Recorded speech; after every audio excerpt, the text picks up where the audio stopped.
Bueno,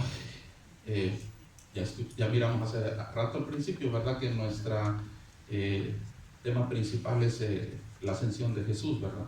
De hecho, vamos a escuchar eso en el Evangelio, como es de que Jesús ya ante sus discípulos, sabiendo de que ya era la hora de regresar a su Padre, le dice, me voy a ir. Y estaba escrito, dice, desde antes, dice, desde en el Antiguo Testamento se hablaba del Mesías, se hablaba de mí, dice, y ya se llegó el tiempo. Dice, ahora, dice, yo tengo que regresar al Padre. Dice, pero les conviene que me vaya. Dice, voy a mandar a alguien. Y en el Evangelio, y en la lectura de Efesios vamos a ver que hay algunas promesas que tiene Dios para su pueblo, para la gente que lo sigue y se esfuerza cada día por hacer su voluntad. Y les voy a pedir que pongan atención especialmente a esa lectura de Efesios, porque hay algo que dice, hay muy importante para cada uno de nosotros, que a veces nos sentimos a veces impotentes, a veces nos sentimos desanimados, a veces, no sé, sentimos la presencia de Dios lejos. Hay una clave aquí en esta lectura y quiero que pongan atención. Yo les voy a hablar un poquito de ello en la homilía, pero primero escuchamos las lecturas y luego pasamos a una breve explicación.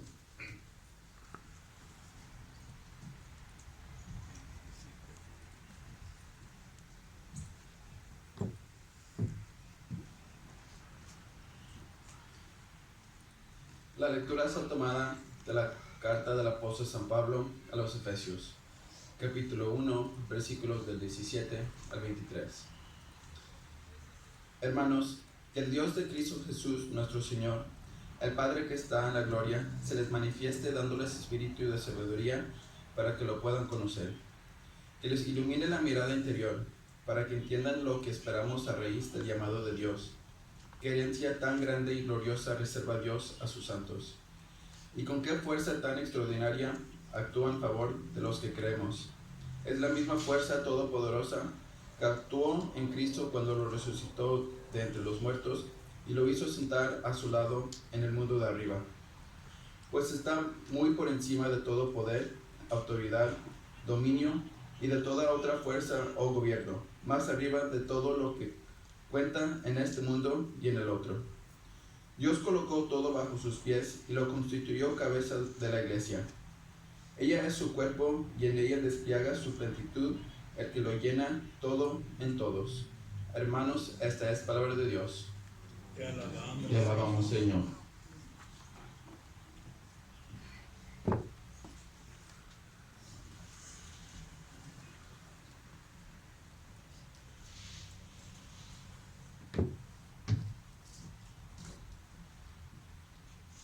Los invitamos a cantar el salmo que dice: entre voces de júbilo, Dios asciende a su trono, aleluya. ¿Todos? Entre voces de júbilo, Dios asciende a su trono, aleluya. Aplaudan, pueblos todos, aclamen al Señor de gozo llenos, porque el Señor, el Altísimo, es terrible, y de toda la tierra Rey supremo. Entre voces de júbilo, Dios asciende a su trono, aleluya. Entre voces de júbilo y trompetas, Dios, el Señor, asciende a su trono. Cantemos en honor de nuestro Dios. Al Rey honremos y cantemos todos. Entre voces de júbilo, Dios asciende a su trono, aleluya. Porque Dios es el Rey del universo. Cantemos el mejor de nuestros cantos. Reina Dios sobre todas las naciones desde su trono santo. Entre voces de júbilo, Dios asciende a su trono, aleluya. Y para escuchar el Santo Evangelio de pie, por favor.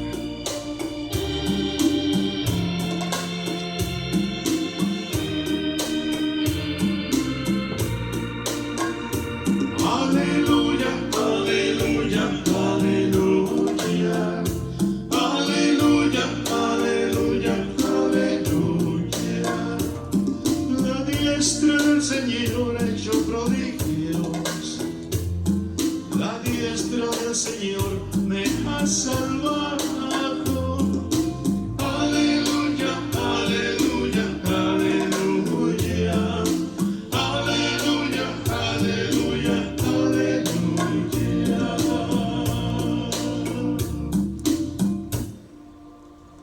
Hermanos, que el Señor esté con todos ustedes. Y con tu espíritu. Lectura del Santo Evangelio según San Lucas. Gloria a ti, Señor Jesús. Hermanos, nuestra lectura está tomada del capítulo 24, versículos del 46 al 53. En aquel tiempo Jesús les dijo: todo esto estaba escrito, los padecimientos del Mesías y su resurrección de entre los muertos al tercer día. Luego debe proclamarse en su nombre el arrepentimiento y el perdón de los pecados, comenzando por Jerusalén, y yendo después a todas las naciones, invitándolas a que se conviertan. Ustedes son testigos de todo esto. Ahora yo voy a enviar sobre ustedes lo que mi Padre prometió. Permanezcan, pues, en la ciudad hasta que sean recibidos de la fuerza que viene de arriba. Jesús los llevó hasta cerca de Betania y levantando las manos los bendijo. Y mientras los bendecía, se separó de ellos y fue llevado al cielo. Ellos se postraron ante él. Después volvieron llenos de gozo a Jerusalén y continuamente estaban en el templo alabando a Dios. Mis hermanos, esta es palabra del Señor. Gloria a ti, Señor Jesús. Pueden tomar asiento.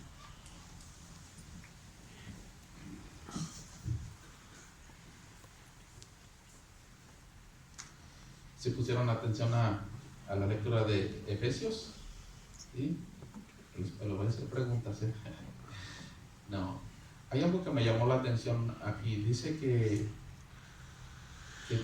nos da una herencia, que recibimos una herencia. Y recibimos algo que a veces nosotros no estamos conscientes de lo que de verdad podemos recibir y de verdad de lo que tenemos en Dios. A veces dudamos, a veces tenemos miedo, y muchas veces en la vida hay cosas que suceden en nuestra vida, ¿verdad? Hay cosas, no sé, acontecimientos que no sabemos por qué suceden. Pero si nos ponemos a pensar la grandeza de Dios y la fuerza que tiene, y si nos hacemos conscientes de ello, yo pienso que todo miedo y que toda situación que podamos enfrentar la veríamos como algo tan pequeño.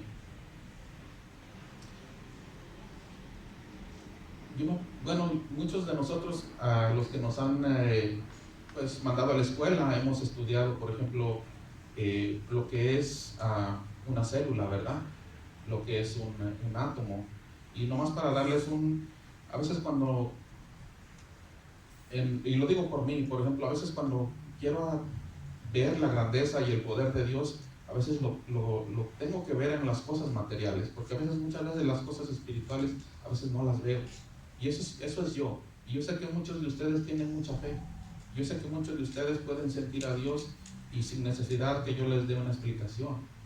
Pero muchos ahí vemos, como yo, que a veces necesitamos sentir o ver la grandeza de Dios para poder hacernos conscientes de ello. Y simplemente, por ejemplo, pensando en ello, estuve investigando un poquito y, por ejemplo, sabemos que nosotros estamos formados de células, ¿verdad?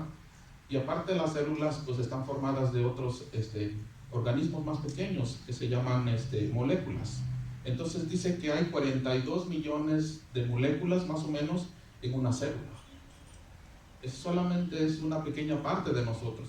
Y nosotros estamos formados de 30 a 40 trillones de células, dependiendo del tamaño de la persona, ¿verdad? Pero hay de 30 a 40 trillones de células en nuestro organismo. Eso es solamente nuestro cuerpo. Y todas esas células funcionan correctamente, están en su lugar donde deben de estar, hacen la función que tienen que tener. Cada célula trabaja independientemente porque tenemos diferentes organismos, ¿verdad? Tenemos nuestros hígados, nuestros riñones, nuestras manos, nuestros ojos. Cada célula es única y cada célula trabaja con el propósito que Dios le dio. Y eso es no solamente nuestro cuerpo, por ejemplo, dice que hay 7.9 billones de personas en el mundo. O sea, hay demasiada gente en el mundo que tiene la misma cantidad de células, que tienen el mismo orden, y eso solamente es el principio. Dice que hay 10,000 millones, hablando solamente de personas, pero ahora vamos a hablar más allá de nuestro mundo. O sea, aquí hay solamente un mundo, pero dice que hay 10,000 millones de estrellas en nuestra galaxia, y cada estrella tiene diferentes mundos. Yo pienso, yo ahí ya me quedé corto, ya mi imaginación ya no abarca, ya de ahí quedó limitada. Y luego de aún ahí sigue, dice que hay 2 trillones o 2 billones de millones de galaxias. O sea, es algo incomprensible. Y eso es el poder de Dios que hizo el universo. Eso es simplemente lo que nosotros podemos ver físicamente. Hay cosas que no podemos ver. Y dice Dios que esa fuerza que con la que dice aquí, dice en la carta de Efesios, dice que esa fuerza con que Dios usó para resucitar a Jesucristo, esa fuerza nos acompaña a nosotros. Dice que acompaña a los santos. Esa fuerza no es para cualquiera. Esa fuerza no se la da, esa fuerza no acompaña a cualquier persona. Esa fuerza acompaña al que tiene fe. Y por eso es muy importante que nos hagamos conscientes. Por ejemplo, yo cuando vivía alejado de la iglesia, cuando vivía en el mundo, me llenaba del mundo. De hecho, hace rato estábamos hablando con el diácono un poquito en la mañana de eso. Dice yo trato de buscar a Dios. Dice, buscamos a Dios, hacemos un esfuerzo. Y cuando buscas a Dios, te llenas de Él y no te importa más que las cosas de Dios. Y lo mismo pasa con el mundo. Cuando buscas al mundo y te llenas del mundo, simplemente te importan las cosas del mundo. Y les digo esto porque cuando yo, antes de que me interesaran las cosas de Dios, pues no sabía yo todo esto. Ahora lo que sé, lo que uno como cristiano, como seguidor de Jesús, uno puede tener en uno mismo. Y todo eso es gracias a la iglesia. Dice que recibimos una herencia, pero esa herencia no, por ejemplo, cuando se recibe una herencia de alguien, ¿qué tiene que suceder para que se reciba esa herencia? La persona tiene que morir, ¿verdad?, para que podamos recibir esa herencia. Y nosotros ya hemos recibido esa herencia. Y tenemos un Dios que es un Dios vivo, y esa herencia ya la hemos recibido. Y como les decía, esa herencia no es para cualquiera, esa herencia es para los santos de Dios. Dice, algo dice en Efesios, yo no lo estoy inventando, lo dice en la carta de San Pablo a los Efesios. Esa herencia es para los santos. ¿Y quiénes son santos?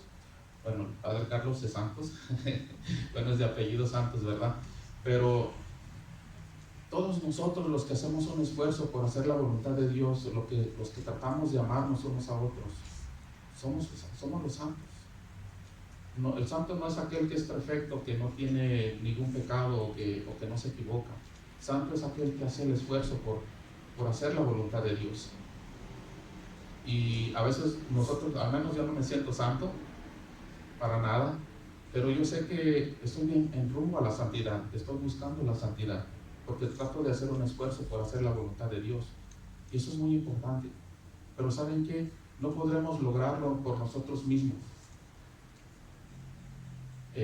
Por ejemplo, aquí no necesitan contestarme, pero yo pienso que muchos de los que estamos aquí alguna vez nos hemos alejado de Dios, ¿verdad?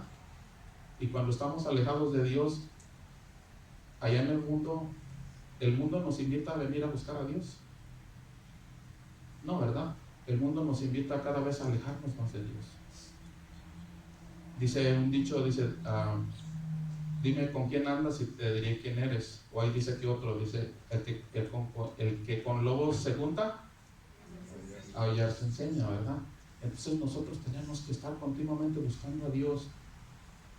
Y hoy ustedes están haciendo eso, están buscando a Dios. Cuando buscamos a Dios, cuando nos acercamos a Dios,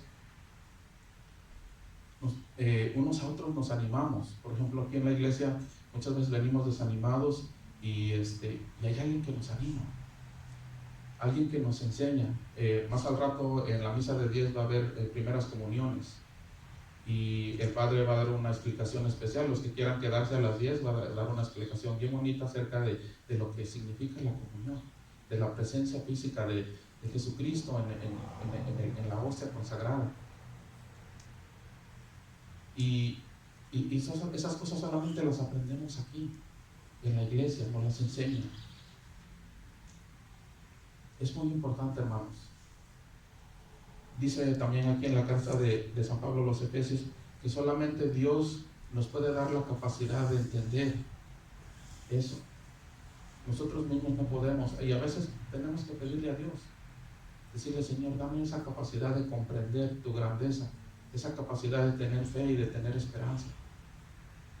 Dios nos dice en la carta de Efesios que San Pablo les decía al pueblo de Efesios, dice: yo le pido a Dios porque les abra su mente interior.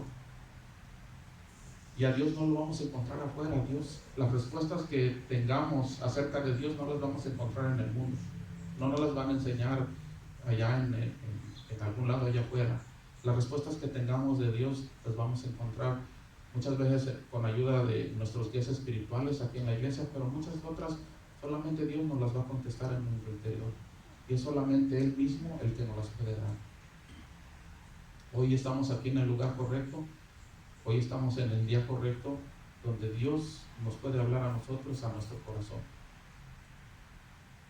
Yo los invito a eso, hermanos, a que sigamos buscando a Dios, y que a través de la iglesia vamos a seguir recibiendo esa herencia y vamos a seguir recibiendo esa luz, ese conocimiento de Dios mismo.